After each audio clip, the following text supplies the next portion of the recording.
கரூர் நெரிசல் வழக்கு சிபிஐ கையில கொடுத்திருக்காங்க. இங்கே இருக்கக்கூடிய நீதிமன்றம் அதை நிராகரிக்கிறது, உச்ச நீதிமன்றம் அதை ஏற்றுக்கொள்கிறது. இதை எப்படி புரிந்து கொள்வது? நீங்க எடுத்த முடிவு இருக்கு இல்லையா, சிபிஐ கொடுக்குறாங்க, அதற்கான அடிப்படையா என்ன இருக்குது? தமிழக காவல்துறை இதுவரை நடத்திய விசாரணையில் எந்த இடத்துல அவங்க ஒருதலை பட்சமா நடந்தாங்கன்னு ஒரு குற்றத்தை சொல்றாங்க. சிபிஐக்கு போனதுனால என்னத்த நீதி வெல்லும் நினைக்கிறாரு. நீதி வெல்லும் அப்படின்னா இதுக்கு மேல பயப்பட தேவையில்லைன்னு அர்த்தம். நீதி வென்றால் நீங்க மாட்டுவீங்க. விஜய் அவர்களே ஒன்று சொல்றேன், நீங்க இப்பதான் சிக்கி இருக்கிறீங்க, நீங்க ஷூட்டிங் பண்ணி இருக்கிறீங்க. இதற்கான ஆதாரங்களை கைப்பற்ற போகும் நிலையில தான் உங்களை காப்பாத்துற மாதிரி காப்பாத்தி அவங்க உங்களை கையில் எடுத்துட்டாங்க.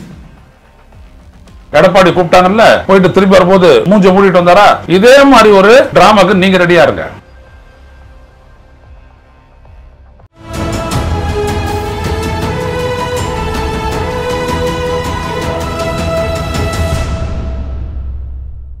தமிழ் நிறம் நேயர்களுக்கு வணக்கம். இன்று நம்முடைய மூத்த பத்திரிகையாளர் திரு ஐயநாதன் அவர்கள் இணைந்துள்ளார். சார் வணக்கம். சார் வணக்கம். என்ன சார், கரூர் நெரிசல் வழக்கு சிபிஐ கையில கொடுத்திருக்காங்க, எப்படி பாக்குறீங்க?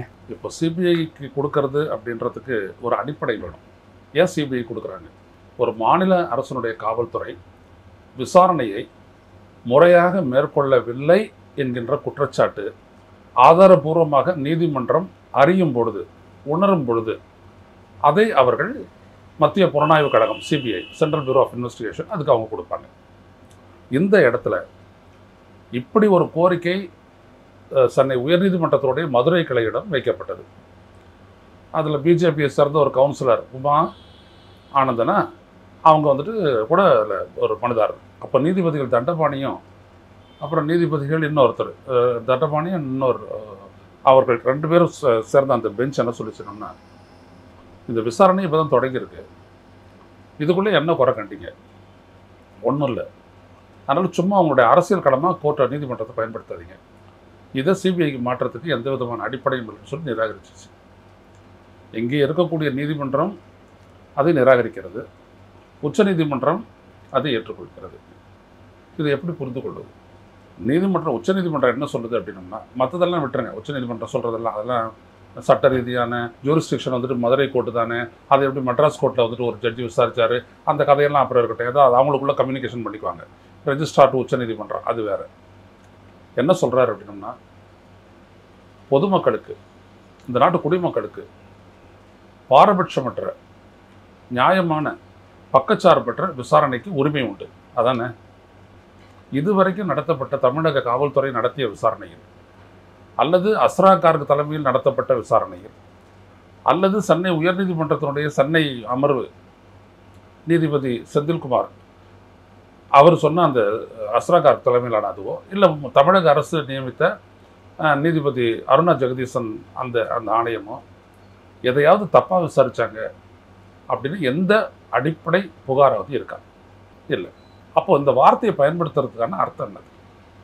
ஒருத்தர் சொல்கிறாங்க, இந்த மாதிரி இவங்க விசாரித்தா, ஸ்டேட்டு போலீஸ் விசாரித்தா எங்களுக்கு இது பாதகமாக போகும் அப்படின்னு சொல்கிறாங்கன்னா, எதை வச்சு சொல்கிறீங்கன்னு கேட்கணும்ல. அது கேட்கல. வெளிப்படைத்தன்மையுடைய, பாரபட்சமற்ற, பக்கச்சார்பற்ற அப்படின்ட்டு வார்த்தைகள் அடுக்குறீங்க. அதற்கான அடிப்படை எங்கே இருக்குது? இந்த வழக்கில் காவல்துறை ஃபைல் பண்ண அந்த கேஸில் எஃப்ஐஆர் போடப்பட்டிருக்கு. அந்த எஃப்ஐஆர் எல்லாருக்கும் கொடுத்துருக்குறாங்க. அதான் வெளிப்படைத்தன்மை இருக்குது. இதற்கு பிறகு விசாரணை நடத்தி சார்ஜ் ஷீட்டை ஃபைல் பண்ணி குற்றப்பத்திரிகை தாக்கல் பண்ணி, அந்த பத்திரிகையில் வந்துட்டு முன்னுக்கு பின் முரணான தகவல்களோ இல்லை சேர்க்கப்படாத தகவல்களோ இருக்குமாயின் அப்போ அவங்க நீதிமன்றத்தை அணுகலாம். அப்போ இதை சொல்லி இதெல்லாம் காரணம் காட்டி இது இவங்க விசாரிக்கிறது தான் சரியாக இருக்கும் அப்படின்னு சொன்னால் பரவாயில்ல. எதுவுமே இல்லாமல் இது சிபிஐக்கு நான் மாற்றுறேன், அதை கண்காணிக்கிறதுக்கு வந்துட்டு ஒரு உச்ச நீதிமன்றத்தினுடைய ஓய்வு பெற்ற நீதிபதி அஜய் ரஸ்தோகி அவரை வந்துட்டு நான் வச்சு அவர் தலைமையில் இருக்கக்கூடிய அந்த குழு, அந்த கண்காணிப்பு குழுவுக்கு வந்துட்டு தமிழ்நாட்டை சேர்ந்த காவல்துறை ஐஜி லெவலில் இருக்கக்கூடிய 2 அதிகாரிகள், ஆனால் அவங்க தமிழ்நாட்டினுடைய பூர்வீகமாக கொண்டவங்களாக இருக்கக்கூடாது அப்படின்னு ஒரு பாகுபாடை பயன்படுத்தி ஒரு உத்தரவு பிறப்பிக்கிறாங்கன்னா, இது எங்கே இருக்கிறது நீதியினுடைய கண்ணோட்டம்? இந்த கேள்வியை தான் நான் கேட்குறேன். நீதிபதிகள் மகேஸ்வரி இன்னொருத்தரும், நான் கேட்குற கேள்வி என்னென்னா, நீங்கள் எடுத்த முடிவு இருக்கு இல்லையா, சிபிஐ கொடுக்குறாங்க, அதற்கான அடிப்படையாக என்ன இருக்குது சொல்லுங்கள். இந்த தமிழக அரசு, தமிழக காவல்துறை இதுவரை நடத்திய விசாரணையில் எந்த இடத்துல அவங்க ஒருதலை பட்சமாக நடந்தாங்கன்னு ஒரு குற்றத்தை சொல்லணும். தாவேக்கால இருக்கிறவங்க வந்துட்டு இது சரியா வராதுன்னு சொல்லலாம். அப்படியெல்லாம் சொன்னால் நம்ம உடனே போடலாம். சிபிஐ விசாரத்தை சரியா வராது. ஏன் வராது? அதான் 10 வருஷத்துக்குள்ள இழுத்தடிச்சிட்டு இருக்கிறீங்களே. அதான் போபஸ் பீரங்கி பாரு நீங்கள் என்ன கீழ்ச்சிங்கன்றது தெரியுமா? அதான் வந்துட்டு இங்கே ஸ்டெர்லைட் ஆலை வழக்கில் வந்துட்டு இன்ன வரைக்கும் ஒன்றும் பண்ண முடியல. ஒரே ஒரு சார்ஜ் ஷீட்டை ஃபைல் பண்ணீங்க. அதில் ஒரே ஒரு இன்ஸ்பெக்டர் மட்டும் அந்த துப்பாக்கி சூட்டு காரணம் அப்படின்னு சொல்லிட்டு நீங்கள் வந்துட்டு தப்பாக போட்டிங்களே. இதுக்கெல்லாம் வச்சுக்கிட்டு தான் நாங்கள் வேணான்றோம் அப்படின்னு நம்ம சொல்லலாம். புரியுதுங்களா? முடியாதுல்ல. அப்போது இந்த 2 நீதிபதிகளினுடைய பார்வை நீதியின் பார்ப்பட்டதாக இல்லை. அவர்கள் எடுத்து முடித்து உத்தரவிட்ட இந்த உத்தரவு அடிப்படையற்றது. இப்போ இதில் நேற்று விஜய் அவர்கள் ட்வீட் போட்டிருக்கிறாரு, நீதி வெல்லும் அப்படின்னு. இவ்வளவு நாள் கழிச்சு நேற்று தான் பேசியிருக்கிறாரு, ஒரு 2 வார்த்தை போட்டாரு. சிபிஐக்கு போனதுனால என்னத்தை நீதி வெல்லும்னு நினைக்கிறாரு? நீதி வெல்லும் அப்படின்னோம்னா இதுக்கு மேலே பயப்பட தேவையில்லைன்னு அர்த்தம். இதுக்கு மேலே பயப்படாதீங்களா, நீதி வென்றுச்சுடா. அதாவது நம்மளுக்கு சாதகம். நம்ம அதுதான் அப்படின்னோம்னா தமிழ்நாடு காவல்துறை இதுக்கு மேலே யாரையும் அரெஸ்ட் பண்ண முடியாது. தமிழ்நாடு காவல்துறை அரெஸ்ட் பண்ணிருக்கலாம், விடுதலை பண்ணிடணும். அதோ இன்னைக்கு கூட திண்டுக்கல்லை சேர்ந்த ஒருத்தர் அவதூறாக பேசினார் ஜட்ஜன்றவருக்கு, அவரை ரிலீஸ் பண்ணியாச்சு. ரைட்டுங்களா? அவர் எல்லாரையும் வெளில விட்டுருவாங்க. அதனால் அவரில் பதுங்கி இருக்க வேணாம், புசி ஆனந்த் பதுங்கி இருக்க வேணாம், இவர் ஆதவ் அர்ஜுன் அவர் வேற ஒரு இடத்துக்கு ஓட வேணாம். அப்புறம் வந்துட்டு இங்கே நிர்மல்குமார் பதுங்க வேணாம், இவரும் அப்படியே உள்ளே படுத்து கிடக்க வேணாம், தாடி வளர்த்துக்க வேணாம் அப்படின்னு சொல்கிறாரு. அதான் நீதி வெல்லும். நான் என்ன கேட்குறேன்னா, எல்லாத்தையும் பிடிச்சாச்சு, பிடிங்காச்சு, தூக்கி சிபிஐ கிட்ட கொடுத்தாச்சு. சிபிஐ கிட்டேருந்து உங்களுக்கு நீதி கிடைக்குமா? விஜய் அவர்களே ஒன்று சொல்கிறேன், நீங்கள் இப்போ தான் சிக்கி இருக்கிறீங்க. இந்த சிபிஐ அப்படின்றது எப்படி நடக்கும் அப்படின்னோம்னா, உங்களுக்கு ஒரு உதாரணம் சொல்கிறேன். இந்த சிபிஐ இங்கே இருக்கிற காவல்துறை, இங்கே இருக்கிற தமிழ்நாட்டு முதலமைச்சர், தமிழ்நாட்டு அரசுக்கு கட்டுப்பட்டது அப்படின்றது தான் உங்களுடைய கன்டென்ஷன். அதான் பேசுகிறீங்க. சிபிஐ யாருடைய கட்டுப்பாட்டுக்கு உட்பட்டது? மத்திய உள்துறை அமைச்சர் அமித்ஷாவுக்கு கட்டுப்பட்டது. அமித்ஷா என்ன பண்ணுறாரு? இங்கே தமிழ்நாட்டில் ஆட்சியை ரிமூவ் பண்ணணும், நீக்கணும், ஸ்டாலின் ஆட்சிக்கு எதிராக அவர் ஒரு பாலிடிக்ஸ் பண்ணுறாரு, பிஜேபி பாலிடிக்ஸ் பண்ணுறாரு. அப்போ அவர் உங்களை என்ன பண்ணுவார்? முதல்ல விசாரணை நடத்தி இந்த இடத்துல என்ன நடந்தது அப்படின்றத பார்த்து ஆதாரங்களை எல்லாம், இப்போ தமிழ்நாடு போலீஸ் எல்லா ஆதாரங்களும் கொடுத்துட போதா? எல்லா ஆதாரங்களையும் அவங்ககிட்ட போகும். அதை வச்சுக்கிட்டு உங்களையே ஃபிக்ஸ் பண்ணி மேலே இழுத்துருவாங்க. எடப்பாடி கூப்பிட்டாங்கல்ல, 3 கார் மாதிரி போனாரா, அதுக்கப்புறம் இப்போ ஒரு தடவை போனாரா, அப்போ போகும்போது போயிட்டு திரும்பி வரும்போது மூஞ்ச மூடிட்டு வந்தாரா, இதே மாதிரி ஒரு டிராமாக்கு நீங்கள் ரெடியாக இருங்க. கூப்பிடுவாங்க, நீங்கள் போக முடியாதுன்னு சொல்ல முடியாது, நீங்கள் போய்த்தான் ஆகணும். அப்போ போகும்போது அவர் நவுத்துவார், எங்களோட வந்துரு 25 சீட்டு. அதனால் நீங்கள் நீதி வெல்லும் அப்படிலாம் போட்டு ஒரு சிரிப்பெல்லாம் சிரிக்காதீங்க. உங்களுக்கு தெரியாது, தெரியுதுங்களா? இன்னொன்று, அதை முடிச்சிட்ட உடனே அவங்க தூங்க வச்சுருவாங்க. சிபிஐ விசாரணை பார்த்தீங்கன்னா நாங்கள் நடத்துகிறோம். 2018 துப்பாக்கி சூடு நடந்துச்சு, 13 பேர் செத்தாங்க. நீங்கள் கூட போய் ஸ்லோனியில் பார்த்தீங்கல்ல, ஸ்னோலின் பார்த்துலாம் கொடுத்துட்டு வந்தீங்கல்ல, நைட்டாக போய் கூட்டம் சேரக்கூடாதுன்றதுக்காக தான், நன்னோக்கம் தான். அது ஒன்று நான் போக சொல்ல. அந்த வழக்கில் இது வரைக்கும் சிபிஐ என்ன பண்ணியிருக்குன்னு உங்களுக்கு ஏதாவது தெரியுமா? தெரியாதுன்னா நான் இப்போ படிக்கிறேன், கேட்டுக்கங்க. நீங்கள் நினைக்கிற மாதிரி சிபிஐனுடைய விசாரணை எப்படி இருக்கும் அப்படின்றதுக்கு தி ஹிந்துவில் கடந்த ஆண்டு 2024 ஜூன் 18 ரிப்போர்ட் ஆன ஒரு விடயத்தை சொல்கிறேன். Thoothukudi Sterlite firing. CBI case it has completed further investigation and submitted a report at Madurai court நீதிமன்றத்தில். என்ன நடந்துச்சு அங்கே? அதில் சிபிஐ பண்ணதில் appearing before a division bench of justice S S. Sundar and N. Senthilkumar நீதிபதிகள். CBI Special Public Prosecutor K. Srinivasan said CJM Chief Judicial Magistrate had on December 6, 2023 refused to accept a charge sheet filed by the investigating agency following an objection petition filed by CPM former Thuthukudi District Secretary K.S. Arjunan. ஏன் அவர் வந்துட்டு அதை செஞ்சார் அப்படின்னோம்னா வேற ஒன்றும் இல்லை. இவங்க வந்துட்டு அங்கே இருக்கக்கூடிய ஒரு இன்ஸ்பெக்டர் இருக்கிறார் இல்லையா, அந்த ஒரே ஒரு இன்ஸ்பெக்டர் தான் இவ்வளோத்துக்கு காரணம். இப்போ அவர் டிஎஸ்பி ஆயிட்டார். அந்த இன்ஸ்பெக்டர் தான் இந்த துப்பாக்கி சூட்டுக்கே காரணம் அப்படின்னு இந்த சிபிஐ கட்டமைச்சாங்க. எவ்வளோ பெரிய துப்பாக்கி சூடு, எவ்வளோ திட்டமிட்டாங்க, அதை வந்துட்டு ஒரே ஒரு காவல் நிலையத்தினுடைய ஒரு ஆய்வாளர் தான் அதை செஞ்சாரு அப்படின்னு கொடுத்த உடனே அதுக்கு தான் அங்க இருக்கக்கூடிய சிபிஎம்னுடைய, நீங்க கம்யூனிஸ்டா, அவங்க எங்க இருக்கிறாங்கன்னு கேக்குறீங்கல்ல, அவங்க போட்ட வழக்கு உங்களுக்கு அரசியல் பாடம். அவங்க போட்டது ஒரு இன்ஸ்பெக்டர் மேல வந்துட்டு இது பண்ணிட்டு இந்த மாதிரி யாரை குற்றவாளியாக்கி கேஸ் முடிக்க பாக்குறான் பாரு அப்படின்னு சொல்லி அவங்க அலர்ட் பண்றாங்க கோர்ட்டை.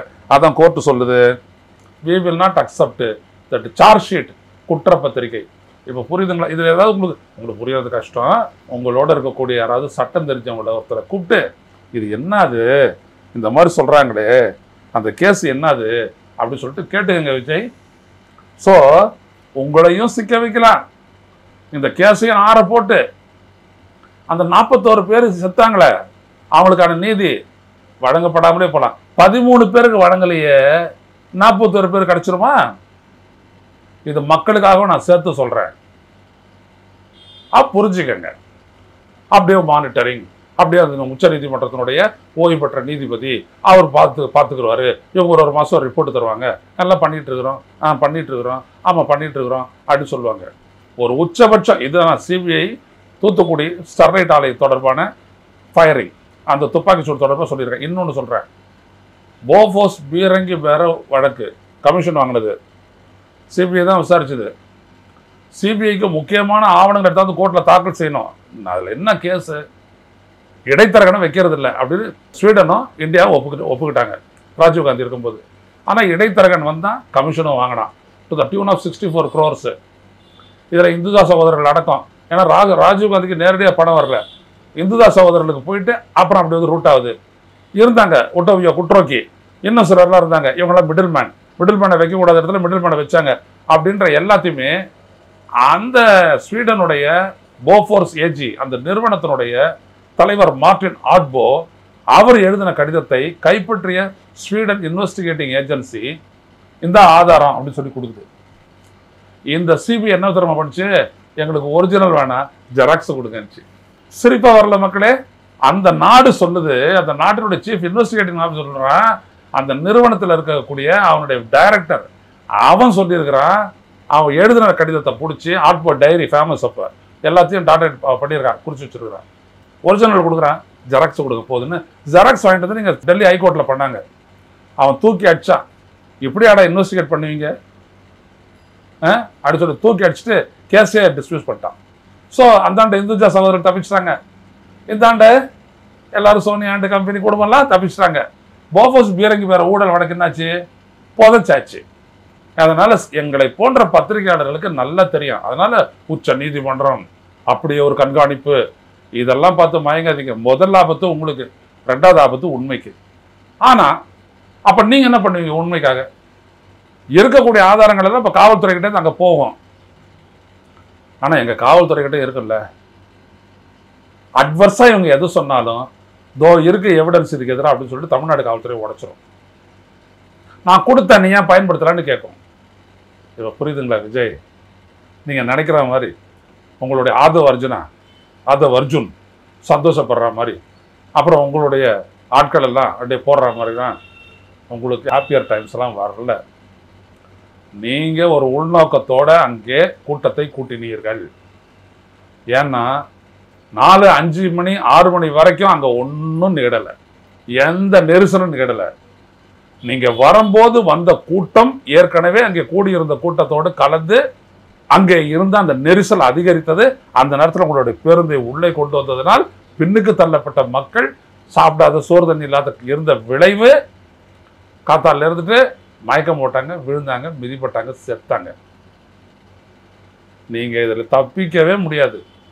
இதை 2 நாள் விசாரணையில் சிபிஐ கண்டுபிடிச்சிருவான். அதனால எப்படி நீங்க உங்க தடையை காப்பாத்திக்கிறீங்கன்னு பார்த்து 12 மணிக்கு நீங்க அங்க பேசுறீங்க அப்படின்றத உங்களுடைய இணையதளத்தில் போட்டிருக்கீங்க.